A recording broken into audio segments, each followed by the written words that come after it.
Yesterday morning, the United States and Israel launched coordinated military strikes across Iran. Within hours, Iran's supreme leader, Ayatollah Ali Khamenei, was dead, along with most of Iran's top military and political leadership. Iranian state media confirmed his death and declared 40 days of national mourning. Right now, as I'm recording this, Iran is firing missiles at Israel and U.S. military bases across the Middle East in retaliation. If you're confused about what just happened and why it matters, this is everything you need to know.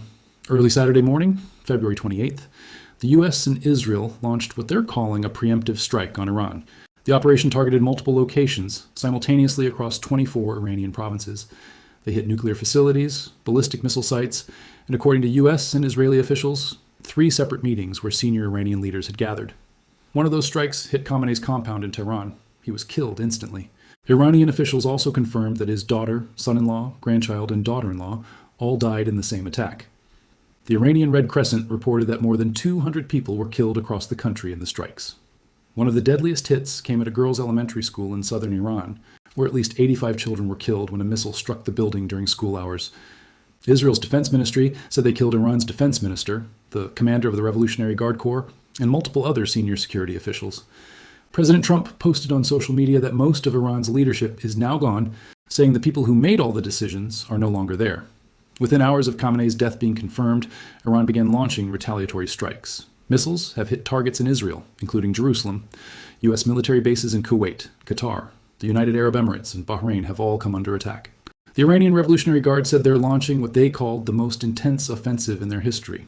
This didn't come out of nowhere, even though it might feel sudden. Tensions between the U.S., Israel, and Iran have been escalating for months. In June of last year, there was already a limited conflict between these countries over Iran's nuclear program. That situation calmed down temporarily, but it never actually got resolved. President Trump has been warning for weeks that Iran needed to reduce its nuclear program or face military action. According to Trump and Israeli Prime Minister Netanyahu, Iran was getting close to having the capability to build nuclear weapons, and they decided that waiting any longer was too dangerous.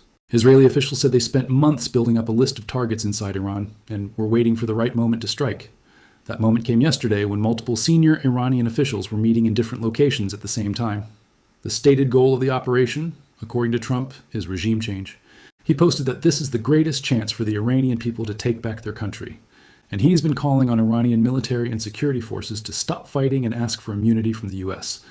In Los Angeles, where the largest Iranian community outside Iran lives, crowds gathered to celebrate Khamenei's death. Many people in the Iranian diaspora left Iran after the 1979 revolution, specifically to escape the regime that Khamenei represented.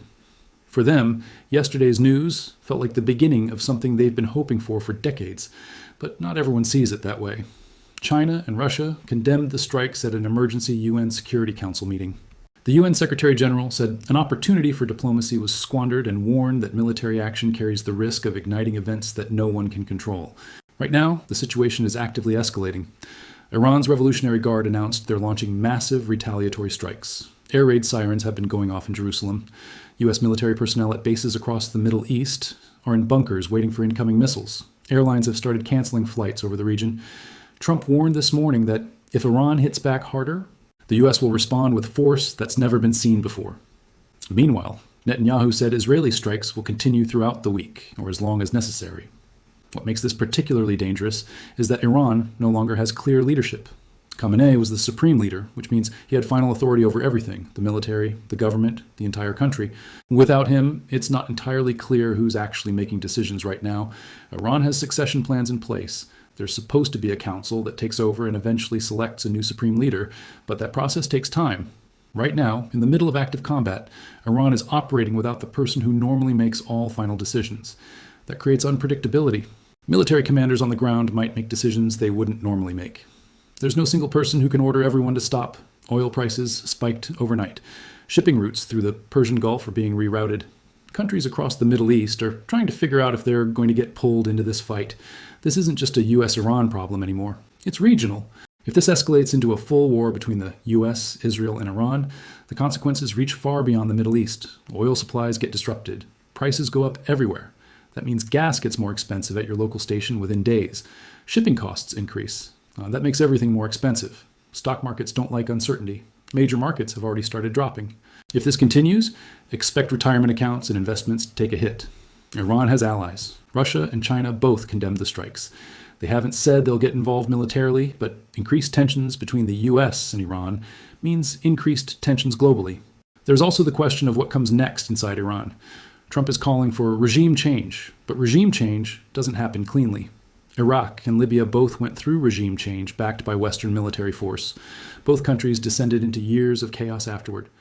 Iran has 88 million people. It's not a small country. If the government collapses without a clear plan for what replaces it, you could be looking at a humanitarian crisis, a refugee situation, and instability that lasts for years. The strikes happened yesterday morning. We're less than 24 hours in. Iran is actively firing missiles right now. The US says strikes will continue all week. Nobody knows where this ends, but everyone's watching, because what happens next will shape the Middle East and global politics for years to come.